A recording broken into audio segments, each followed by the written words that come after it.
Imagine seulement, imagine une taf. Là, c'est pas entretien d'embauche. Là, on vit, tu vois, on est dans la peau, en immersion du boug. D'accord? Le boug. C'est comment Yano? Patron, Bien encore. comment va? Tranquillement? Tranquille, on est là, on est là, on est là. JD, imagine, JD. JD Jean-David, pour ceux qui connaissent pas. J'ai 25 ans, je travaille à Londres depuis 5 ans. Puis voilà, tranquillement. Voilà. Donc là, aujourd'hui, ça va être un épisode assez particulier. Donc, on sera dans les coulisses de JD. Ce sera pas juste posé, on va parler, non. On va vivre une journée avec JD. Je suis obligé. Vous allez voir, faut souligner un peu quand même l'effort. Non, j'apprécie. T'es obligé, Non, j'apprécie. t'es obligé. Donc voilà. voilà quoi. Donc là, tranquillement, là, on est dans les bureaux. On va vous amener dans d'autres trucs. Imagine ça, imagine une taf.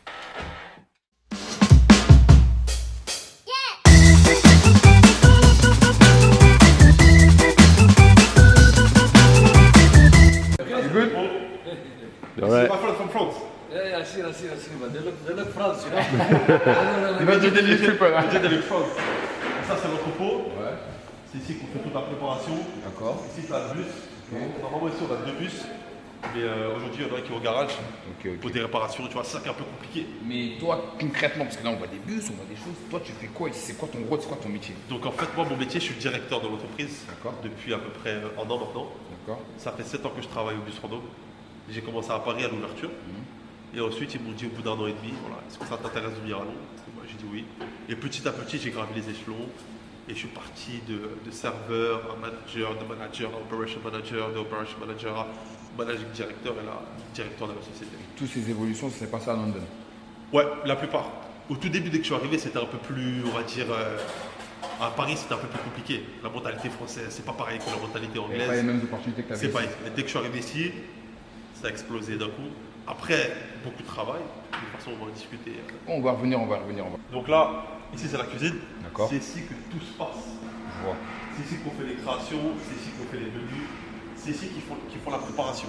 Parce qu'à savoir que dans le bus, il y a une cuisine. Ils ne peuvent pas tout préparer. Donc ici, on prépare. On découpe le saumon qu'on reçoit frais, on découpe les légumes, etc. On les met dans les petits box que je vais te montrer après. Et ensuite, nous, on finit le cooking, anglais français, et aussi le plating. C'est-à-dire que dans le bus, ils vont tout préparer, ils vont tout réchauffer. Et ensuite, ils ont juste à assembler dans l'assiette et c'est prêt à servir. Donc on va dire que la base, c'est ici. La base, c'est ici. La base, c'est juste un petit détail pour aider. Exactement. Mais sinon, la base, elle est ici. Mais quand même, il y a aussi du travail dans le bus. D'accord, Et ok. c'est là que tout à l'heure, on va demander au chef et puis il va te montrer un petit peu les trucs. Mais ici, il y a vraiment 80% du travail. Et le chef du bus, c'est le chef aussi qui est ici. Non, Le chef on a différent. un chef qui s'appelle Ignazzo. Et lui, c'est lui qui gère toute la structure ici dans la cuisine. Et ensuite, on a des chefs de partie qui vont l'aider à faire la création des menus, à recevoir les produits, les commandes, etc. Et ensuite, tu as un autre chef encore qui est lui spécialisé dans le bus. Parce que c'est pas pareil en termes de cuisson, en termes de préparation. Tout est différent. 3 chefs donc. 3 chefs. Mais where is Brian? Ah, mais. In the kitchen. Le kitchen, le bus. Tu sais, ça s'appelle comment? Ça fait comment? Brian. C'est bon déjà. C'est bon. Le champagne quoi. Ça, c'est intéressant, ça. Propre champagne de la maison Lombard. Une très bonne maison qui est située en France. Donc attends, c'est français, c'est anglais. C'est français. Le champagne est français. Champagne est français. Champagne, c'est à nous. Ouais. C'est notre label. On le fait produire en France. Ensuite, les bouteilles amènent ici. Et puis on laisse tranquille. Bien. On essaie de faire du branding, tu connais. C'est fort. Donc là, on est vraiment dans les coulisses du champagne, du vin, de. Là, c'est boisson. Boisson. Boisson. De boisson ici. Bon, moi, je suis dans soft, hein, chacal. Moi, je suis dans le vin. Sauf que si tu veux, Voilà. tout ce qu'il faut. Voilà. Ok, je vois. Là, on est vraiment en immersion. On est en immersion. Franchement, c'est pas mal. C'est pas mal. Tu veux nous raconter un peu les aventures? Ah, il y a des aventures. Il y a des des choses. belles aventures à raconter. Voilà. Dans le bus, là, on va vous montrer un peu ce qu'ils font. Yano, bienvenue dans le bus. Donc là, c'est la cuisine. Là, c'est la cuisine. Brian. Brian the kitchen. Ouais, c'est Where is Brian? Ça, c'est Brian. Brian, my boy. Donc, c'est ici qu'on prépare vraiment les aliments. D'accord. C'est ici qu'on va finir la cuisson. C'est ici qu'on va dresser dans les assiettes. C'est ici qu'il va vraiment. Tout va avoir du sens. On a les produits qui sont un peu éparpillés. Et on les remet dans l'assiette. Petit dressage. T'as des petites sauces. Tout est prêt. Et voilà. Donc, Four. Donc comme tu l'as dit, comme tu l'avais dit précédemment, là c'est la deuxième partie de la cuisson. Deuxième partie, la plus importante. Ça, c'est une lampe qui va permettre d'avoir les aliments chauds pendant qu'il les sert. Comme ça, tout est prêt. La garde au kibou, tout comme une vraie cuisine, sauf que c'est un peu plus petit. Tout carré. Pas mal. Thank you Brian. D'accord.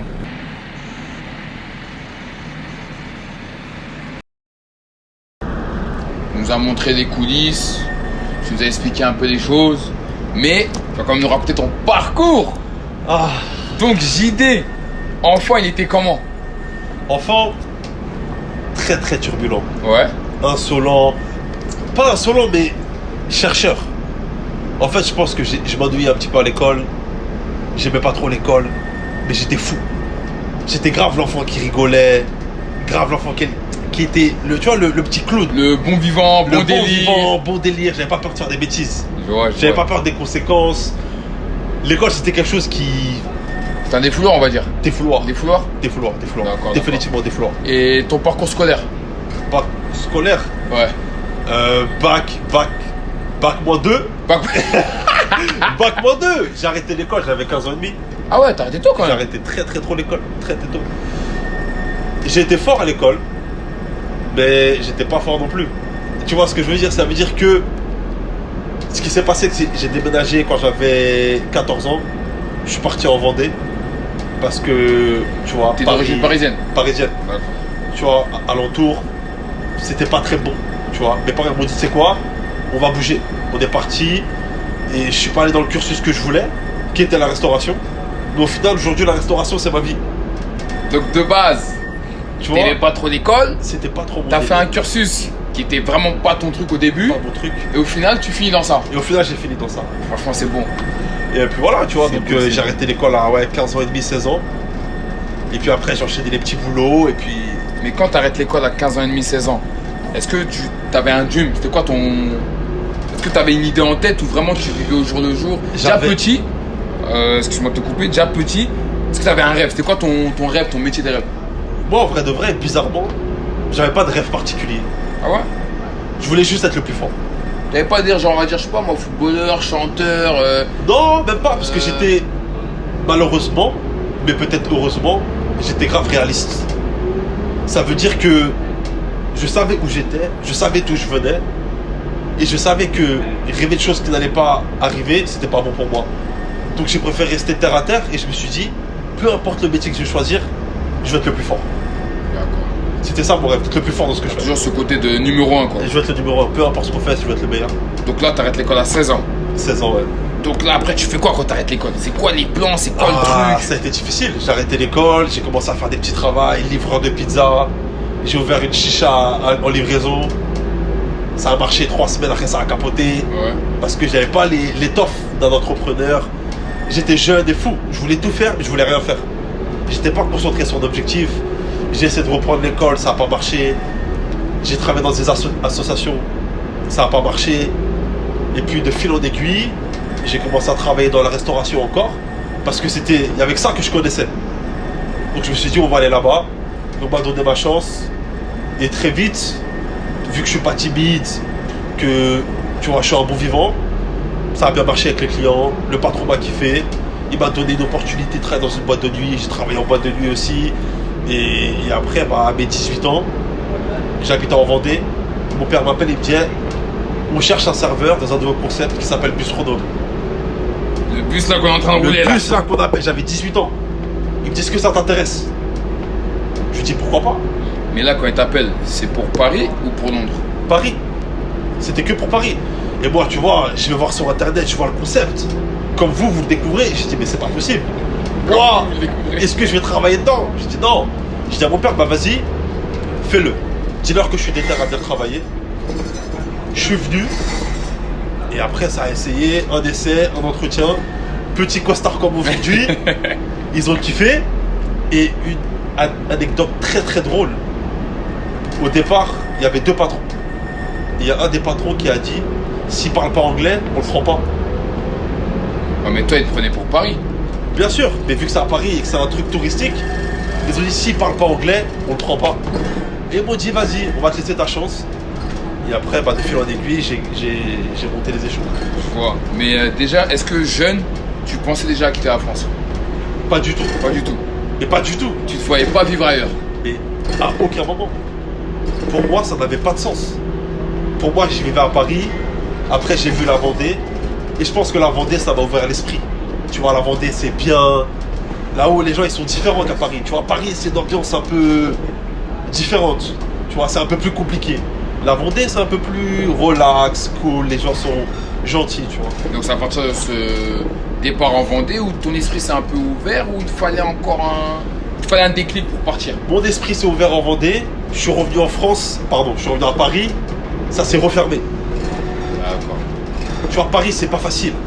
Les gens, ils veulent pas te laisser évoluer. C'est-à-dire que quand t'avais 5 ans ou 10 ans, t'étais ça. Quand t'as 20 ans, tu dois être la même personne. Je vois. Et ça qui était compliqué à Paris, tu vois. Je vois. Mais du coup, à quel moment tu t'es dit, il faut que je parte de la France? Est-ce qu'il y a un déclic ou est-ce qu'il y a un truc qui t'a fait quitter? Mais je me suis même pas dit. Au bout de 6 mois, j'ai travaillé à Paris au Bustronome. Ils m'ont dit, on fait les entretiens des 1 an. Ça fait 1 an d'entretien. Sauf que moi, ça faisait que 6 mois. Ils m'ont dit, on va quand même faire ton entretien parce qu'on aime bien comment tu travailles. J'ai dit, ok. Ils m'ont dit, voilà, comme toi, c'est quoi ton rêve? C'est quoi ton rêve? J'ai dit, mon rêve dans l'entreprise, moi, c'est d'évoluer. Et éventuellement, si vous ouvrez dans d'autres pays, pas tout de suite, mais dans quelques années, allez faire les ouvertures. Ils m'ont dit, ah ouais? Et j'ai dit, ouais. Ils m'ont dit, et Londres, ça t'intéresse pas? Parce que tout le monde savait qu'on allait ouvrir à Londres. Et moi, dans toute l'équipe, j'étais le seul qui parlait pas anglais. J'étais le seul. Mais j'étais le plus déter. J'avais faim. Ils savaient que j'avais faim. Donc ils m'ont dit, c'est dommage parce que nous, on voulait te proposer d'aller à Londres. Mais tu parles pas anglais? Mais je leur ai dit, mais je parle pas anglais. Je dis, je sais pas parler anglais. Zéro. J'ai arrêté l'école, l'anglais, je crois, j'avais 0. Juste where is Brian? Exact. Même ça, je savais pas. Même ça, je savais. Les basiques, je savais pas. J'ai dit, alors, c'est comment? Ils m'ont dit, tu veux le faire ou pas? Et vu que j'étais fou et bête, j'y suis allé. Mais ça a été l'une des plus belles expériences, mais l'une des plus dures de ma vie. Tu vas à Londres, tu sais pas parler la langue. T'as pas d'amis. Tu vas pour le travail. Et en plus, on a des attentes sur ton travail. Tu vas pas pour... Ouais, tu vas pas juste pour travailler. Enfin, c'est vraiment pour... C'était dur. Mais du coup, tu vois ce grain de folie que tu as eu et cette opportunité que tu as eu, est-ce que tu penses que si tu serais resté à Paris, on va dire dans un autre travail ou un travail similaire, tu aurais pu l'avoir? Non. Impossible. Parce que le mec qui t'a interviewé, c'est un anglais, c'est pas un français. C'est un français. Ah, c'est un français? C'est un français, c'est les 2 patrons de la boîte. Et les 2 patrons, c'est des français. Voilà. Et c'est eux qui t'ont laissé l'opportunité Ils m'ont dit, vas-y. Ils m'ont dit, prends ta chance, tu vas apprendre à parler anglais là-bas. Franchement, c'est fort. Hein. Ils ont vu que la détermination, elle était là. Là, j'étais assidu au travail. Parce que moi, contrairement à d'autres personnes qui étaient avec moi dans mon poste, j'avais pas d'autre chance. Moi, je venais travailler cool, mais dans ma tête, je voulais que être le meilleur parce que moi, je sais que la chance qu'ils m'ont donnée, il n'y a personne d'autre qui va me la donner. Tu vois, tu viens un peu des banlieues, un petit peu barbe, dégradé, jeune, ils vont dire non, lui, on le veut pas. Eux, ils m'ont dit, tiens, ta chance. Tu l'as saisi. J'ai travaillé 3 fois plus que les autres. Et au final, j'ai réussi.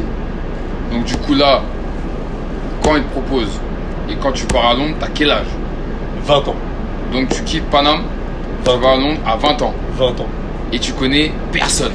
Personne. Mais là, faut que tu racontes les débuts. Mais tu lui dises. L'histoire la plus intéressante, je pense, qui va montrer la personne que je suis, c'est l'histoire qui va suivre. J'arrive à Londres le 4 septembre. T'as la date, tout. Je m'en rappellerai toute ma vie. Mon patron, il était avec sa femme. Elle était enceinte, etc. Blablabla. Lui, il me dit, t'as 1 mois où tu restes chez moi, tu t'acclimates, t'apprends un petit peu. Arrête, tu fais ton départ toi-même, tu trouves ton appart. 1 mois, pour moi, c'était assez. Ok, les choses se passent, tout ça.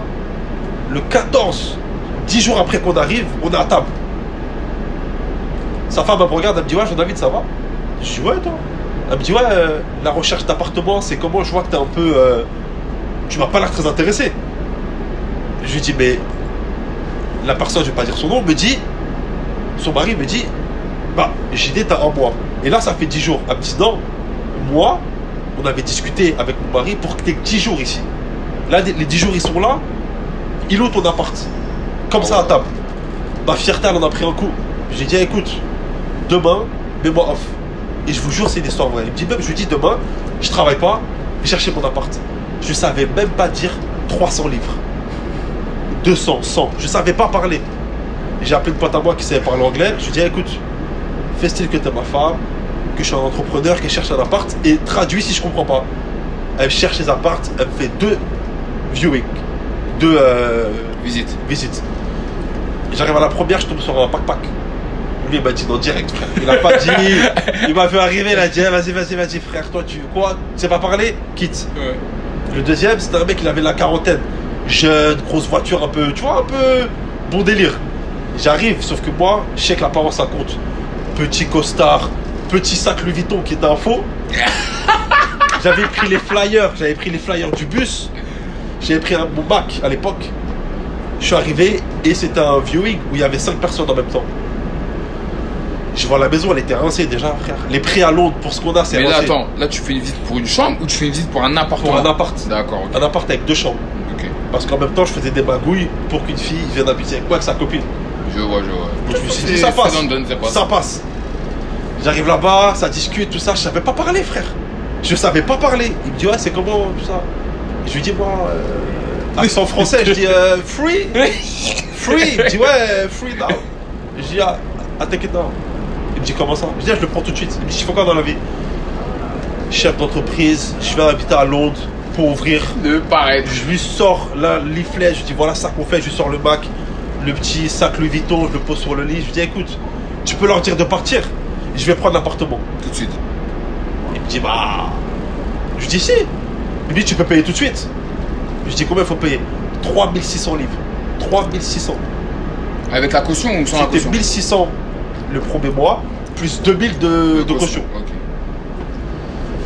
Je me gratte les mains, j'appelle ma pote, je lui dis, écoute, est-ce que. Et elle c'était pas sûre de venir. Hein.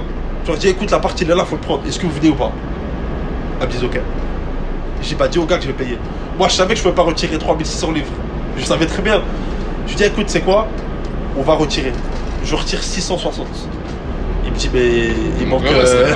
Il manque 2000 là. C'était moi ce que t'as retiré, 660. Je lui dis, ouais, t'inquiète. Parle avec ma copine, tout ça. Dis-lui que pour transférer les fonds de la France à Londres, c'est pas comme ça. Je lui dis, tu sais quoi? Je te passe ma carte d'identité. Tu me passes les clés. Et dans une semaine, je te ramène l'argent. Dans la voiture, il me dit en anglais, this is crazy. Ouais, t'as Il mal. me dit, mais comment ça? Je te donne l'appart, tu payes pas. Je dis, fais-moi confiance. Le mec, il m'a passé les clés. Je vous jure, le soir, je suis rentré. La tête de ma mère, je vois pas. J'ai déposé les clés sur la table comme ça devant sa femme. J'ai dit, je pars demain. Ils m'ont dit, mais non, sois pas pressé, c'est pas grave, on veut pas te virer. Je dis, non, vous me virez pas, mais la date, c'est la date. J'ai respecté mon truc, je pars. Elle s'est sentie tellement mal, elle m'a dit, reste le week-end avec nous. Et je suis parti le lundi. Et j'ai eu les clés. Donc là, ça veut dire que t'as quoi? T'as même pas un mois quoi, vu que t'as 10 jours à Ça dit, Londres. 2 semaines, j'étais à Londres. 2 semaines, t'as déjà un appart, 2 chambres. Et le mec, parce qu'il faut dire, le mec c'est un fou, tu as Il m'a donné laissé. un billet avec ta pièce d'identité et il t'a donné des clés. Il m'a donné les clés. Est-ce que tu penses qu'en France, on C'est aurait pas pu possible. faire ça? Mais c'est là que j'ai vu que ici, si tu veux, tu réussis. C'est vraiment toi et toi. Tu veux réussir à Londres, t'as faim, tu réussis. Franchement, Y a personne qui va t'arrêter ici. personne. À part toi. En fait, c'est toi et toi, comme t'as dit. C'est ça. Mais là, du coup, là, tu travailles dans le bus. Et ton rôle dans le bus, tu fais quoi? Mon rôle, il était flou. Le rôle, il était flou total. J'étais tout. Secrétaire, j'achetais les verres, les couverts. Et j'avais un patron avec moi qui était super gentil et qui a cru en moi. Il a vraiment cru. Les 2 patrons là, toute ma vie, je les remercierai. Ils ont cru en moi à 100%. Mais la structure n'était pas là. C'était difficile. On n'avait pas de cuisine. On travaillait avec un autre restaurant. Le lancement a été difficile. Parce que là, tu me parles, on est vraiment au début du bus, quoi. Début. On est au début, on n'est pas comme là maintenant, on voit. Tu vois, ça Début. laisse, c'est structuré. Là, ça, c'est un aboutissement de 5 ans de travail. Au début, c'était un cauchemar. On travaillait avec un restaurant français, ils étaient nuls. On travaillait avec des cuisiniers. Moi, à pour te dire, j'ai formé des gens, j'étais censé être leur manager, c'est eux qui m'apprenaient à parler anglais. Je leur disais, put this on the table. Je dis, c'est quoi ça? Je dis en anglais. Je dis, ça, c'est découvert. Je Je dis, comment on dit cutlery? Je dis, ok, cutlery on the table. Et c'est comme ça, en travaillant, que j'ai appris l'anglais. Au début, c'était trop dur. Mais du coup, en travaillant, tu as appris l'anglais, tu as assimilé des choses. Comment, step by step, tu es arrivé au rôle que tu as maintenant? La détermination.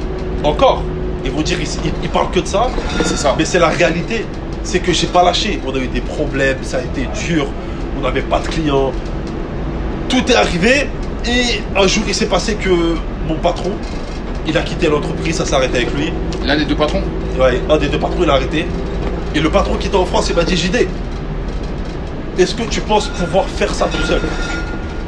Je lui dis, je pense pouvoir le faire, mais mieux. J'avais 22 ans. Il m'a dit, ok, on te met général manager. J'ai travaillé, ça s'est passé, tout se lançait bien. Le Covid, il arrive. Tout s'arrête. Là, dans les t'es coupé là. Tout s'arrête. Eux, ils veulent me garder. Sauf que moi, à ce moment-là, je savais pas que j'avais un problème. C'est que je pouvais pas rester à rien faire. Du coup, T'avais pris goût à fait de travailler tout le temps, je d'être en travaille. activité. Depuis que j'ai 15 ans, je travaille. Ouais. Depuis que j'ai 15 ans, je travaille.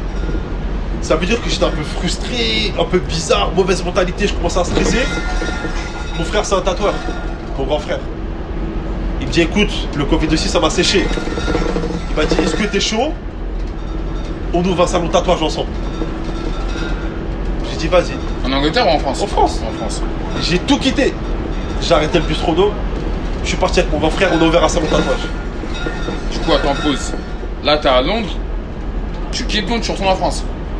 Exactement. Donc t'arrêtes le bus. J'arrête le bus. Je leur dis, écoutez, le Covid, il a tapé. Je dis pas qu'on ne retravaillera plus jamais ensemble, parce que je les respecte. Mais là, pour Mais le pour le moment, moi, je peux pas rester à rien faire. Ils m'ont dit, ah ouais, mais bon. J'ai dit, ah, écoute, on arrête là. J'ai travaillé avec mon frère, on est parti de zéro. Maintenant, mon frère, il a son salon de tatouage, on a travaillé ensemble. Je le remercie d'ailleurs, mon frère. grosse force. 78, meilleur tatoueur des Yvelines, frère. Elle meilleur. Je suis parti taffer avec lui. Pareil, j'ai appris des nouvelles choses, etc. On a travaillé. Mais au final, ce qui m'intéressait, c'était le lancement. J'étais excité par le nouveau, par tout ça. Après, au bout d'un moment, lui, son taf, il était propre déjà. Donc, j'avais plus rien à faire. Prendre les rendez-vous, ça m'intéressait pas.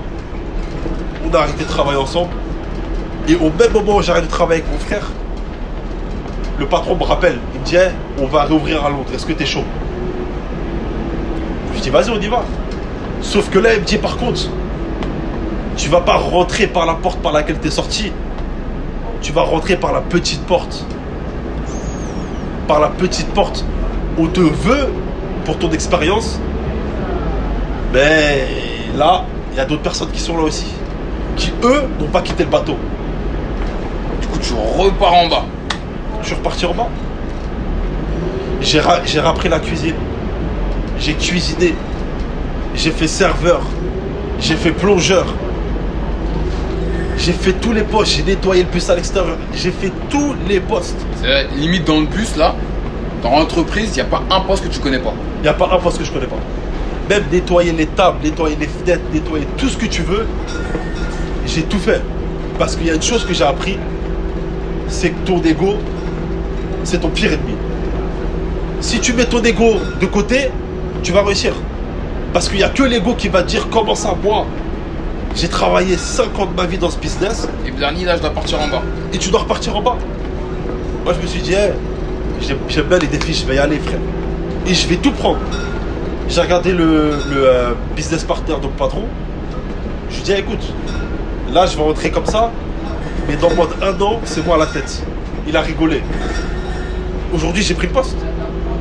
On m'a pas dit prends, j'ai pris. T'es parti chercher. Je suis parti chercher. On m'a dit, hey, il y a une compétition à faire avec un mec qui est là. Ce mec-là, c'est moi, je l'ai formé. Et on me dit, tu vas le groupe devant le business partner qui était mon patron à l'époque. Là, il est parti à New York. Il me dit, donc JD, là, tu dois faire une compétition avec celui que tu as formé pour savoir c'est qui va prendre l'entreprise. Je lui dis, hey, il n'y a pas de compétition. C'est moi, je lui ai appris le travail. J'ai rien à prouver à personne. Je suis revenu par la petite porte et j'ai fait ce que j'avais à faire. C'est fort. Je prends le poste. C'est fort, c'est fort. Si tu me le passes pas, je pars. Il m'a dit, tiens. Les Français, ça a été clair. Tiens, bah donne. Non, c'est fort, c'est fort. Franchement, vraiment, on voit ta détermination. On voit vraiment que, même là, quand je t'écoute parler, c'est. Comme tu as dit, tu as mis ton ego de côté. Et c'est ça qui t'a fait aller de l'avant. Il n'y a que ça. Et le travail. Aussi. Parce que tu as prouvé sur le terrain aussi. Notre génération, on l'oublie. Moi, je suis pas un porte-parole, je suis pas là pour faire des discours. Je vois. Mais notre génération, on oublie que, il n'y a que le vrai travail qui réussit. Tu peux prétendre de faire, mais à la fin, tu dois montrer. Et si tu montes pas, Tu montes pas, on va dire merci, au revoir. c'est simple. Et dans cette génération, on est dans un truc où, grâce aux réseaux sociaux, La facilité. on prétend d'être beau, on prétend d'être riche. Mais tous ces gens-là, quand tu leur dis viens t'asseoir à une table et parler business, tu peux plus prétendre. C'est ça. Tu es dans les faits, tu es dans la réalité. Mais je veux rebondir sur un truc que tu as dit, c'est un truc qui m'a marqué. Quand tu es rentré en France pour ouvrir le salon avec ton frère, est-ce que tu as vu le changement de mentalité entre la France et l'Angleterre parce que tu étais resté là? Incroyable. Et c'est à cause de ça que je suis parti. Mon frère et moi, on avait un business qui marchait très très bien. J'avais tout. Maison avec mon frère, salon de tatouage, voiture, moto, famille à 5 minutes de chez moi. Tout ce que tu veux. Le truc parfait. Ouais, tu avais le bon confort. Mais la mentalité française, je ne crache pas sur mon pays d'origine, mais c'est pas possible. Et c'est quoi la différence? Parce que même moi je connais, tu vois, c'est pas en France, on dit pas que c'est tout le monde, tu vois, mais quand on généralise, on trouve qu'en France, par exemple, on n'a pas cette opportunité-là qu'on a à Londres. L'opportunité, le jugement. T'es qui, tu fais quoi?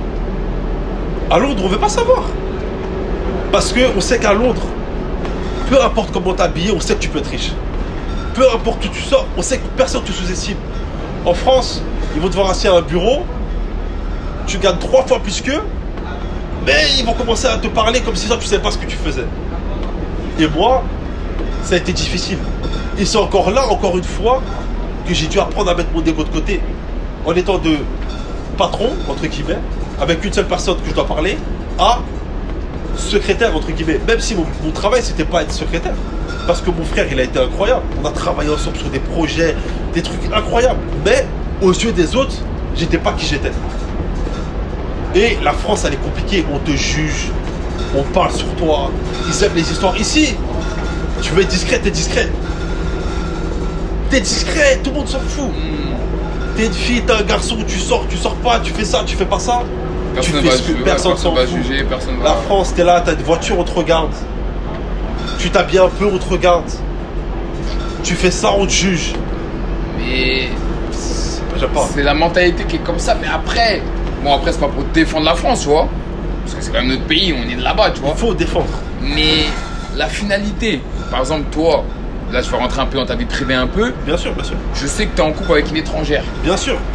Comment cette acclimatation elle s'est faite, sachant que moi, par exemple, au début, je ne me voyais pas faire ma vie ici.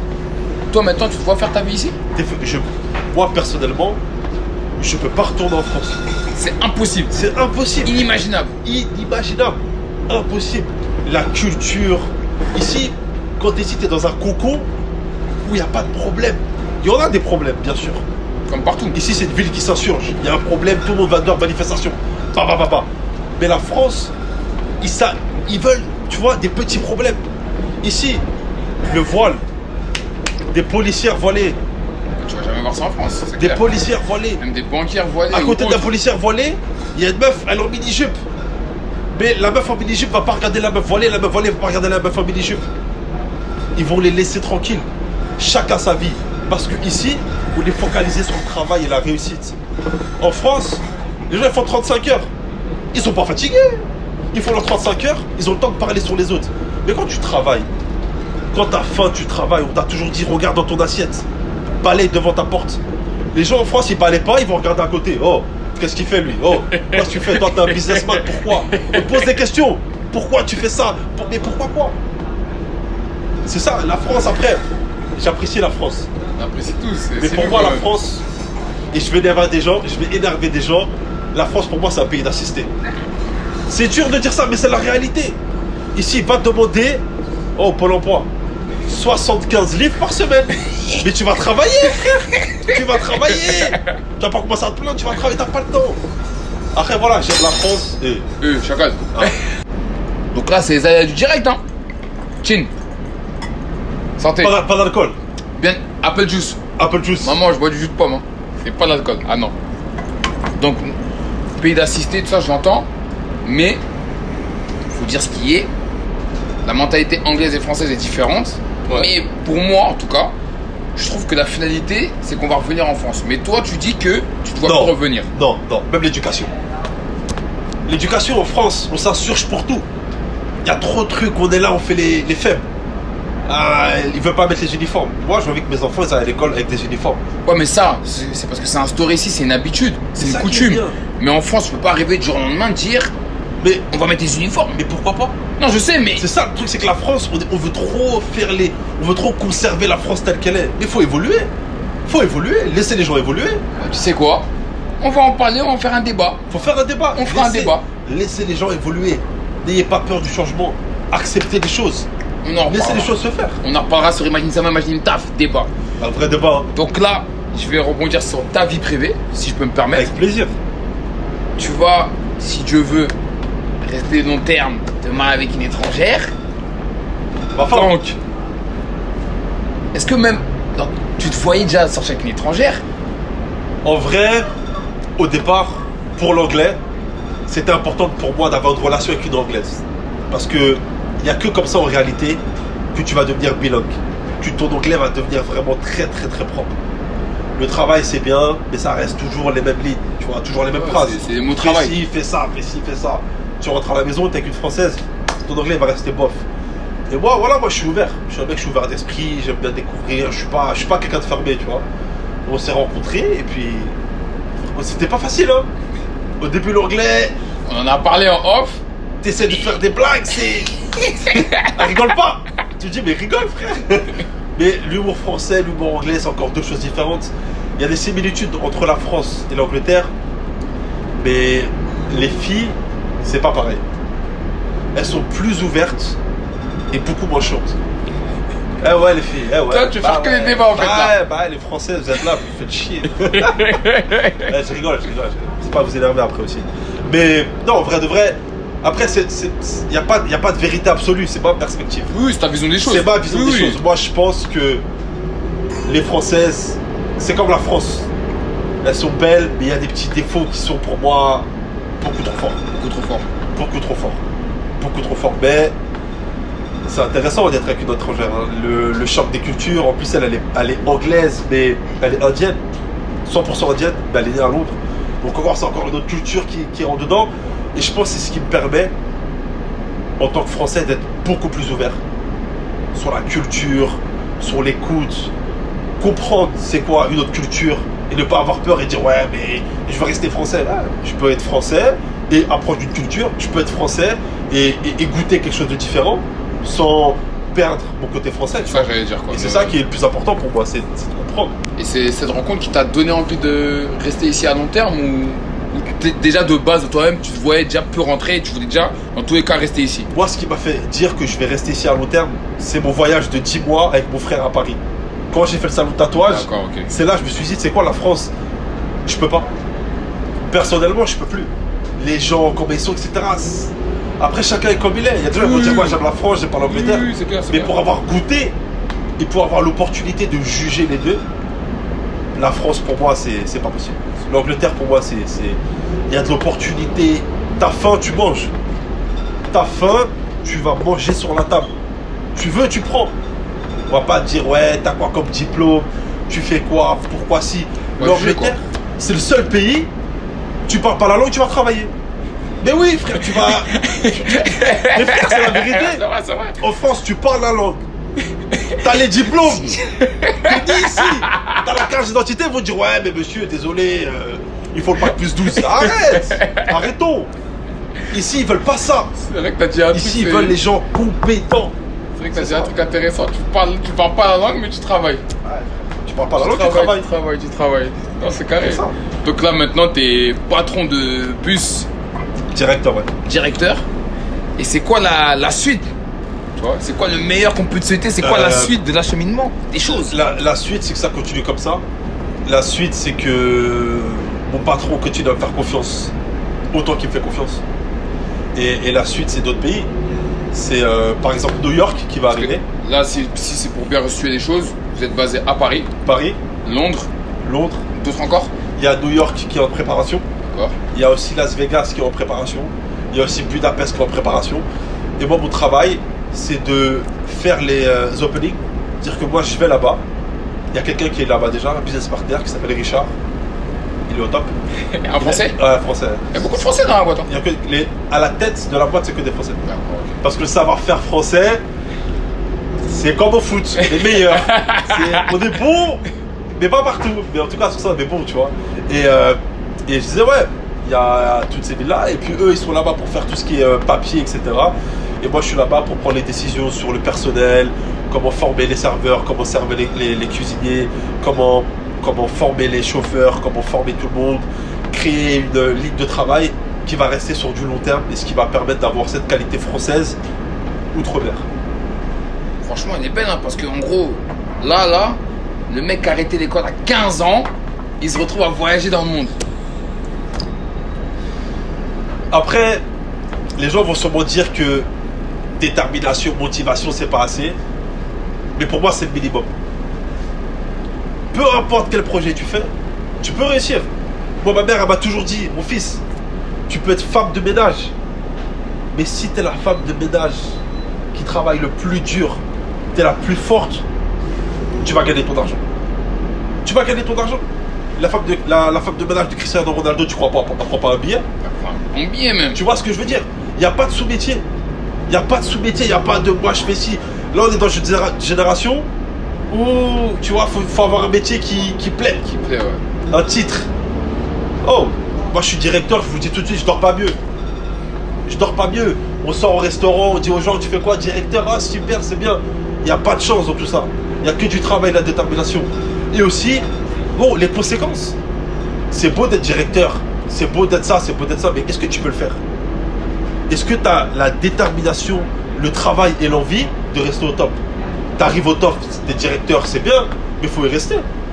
Et c'est ça que les gens, ils ont du mal à des fois assimiler. Après, c'est ça, c'est le travail, c'est tout ça. Hein. C'est que là, comment tu motives là, c'est C'est important, trop. tu vois. En tout cas, JD, merci. Plaisir. Franchement, là, tu m'as reboosté, On est ensemble. tu m'as remotivé. J'espère. C'est une dinguerie. Merci. Donc, dans la description, on va mettre tous les réseaux. Ne vous inquiétez pas. Hein? Imagine taf. Et là, on se balade. Hein? On est là, on est dans les rues d'Oxford. On va faire un petit tour, On là. fait un petit tour du bus. On va grailler, mais ça, c'est en off. Hein? Imagine taf. Wow. Merci à vous.